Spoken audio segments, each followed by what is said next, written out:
Hey guys, Darren here. Show you what we're working on now. We have a few water problems coming in associated with the chimney.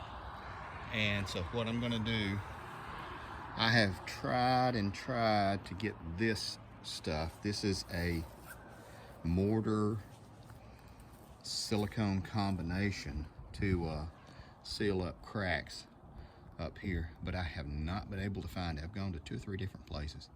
And of course I can buy it online for $10 a tube. Now, I'm not going to do that right now. This is our living room fireplace flue. This is our basement fireplace flue.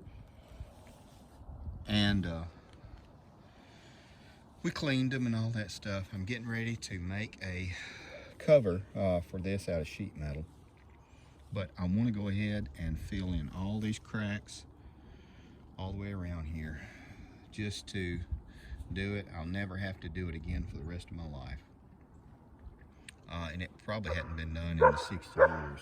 So we're going to get this done. There's the crazy dogs. There's my survey guys. They're out here redoing the survey.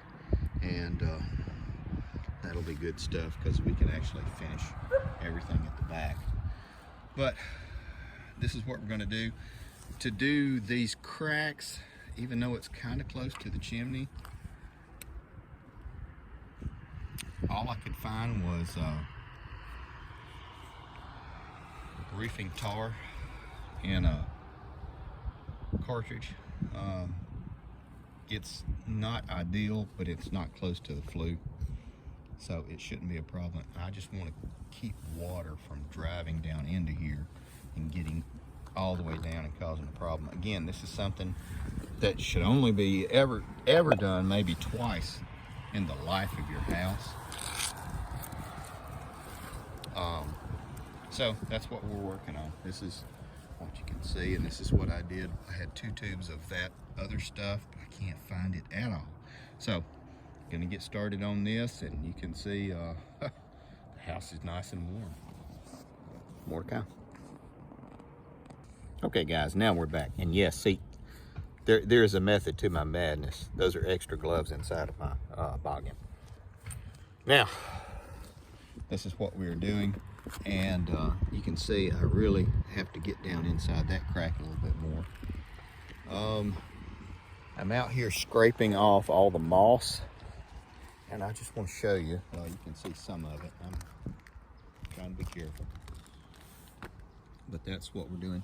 These are salts that are in the mortar and the brick, and when they combine, they react, and that is what you see. So if you see a lot of white stuff around chimneys, kind of normal. Doesn't look too bad.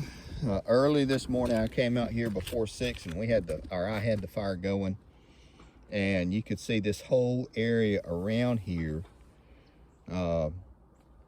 was dry, and the rest of the area had dew or condensation on it. It was just something interesting. Is that good or bad? Doesn't mean nothing, really. It's just that the fireplace was going long enough for the bricks to radiate heat out. The bricks act as a thermal barrier, or a thermal battery, and it just did that. There's no bad side, really. It's just interesting to note as you see this stuff happening, because you don't see it very often unless you live here. Now, again, I'm wearing the Tyvek because that tar gets all over you, and we're not quite through. You can see I've scraped off a lot of the moss. The moss is cool. The problem with the moss is as the roots go in, they break into the mortar and degrade it, and then water gets in, and then as the seasons progress, water freezes. It freezes, it expands, and then it expands, it cracks a little bit microscopically, and you do that for 10 years, and then you have a problem. And not like I'm a professional and know how to do this. I've just had a few houses and have done this before. This That right there. There you go, I'll show you. You might not be able to see it.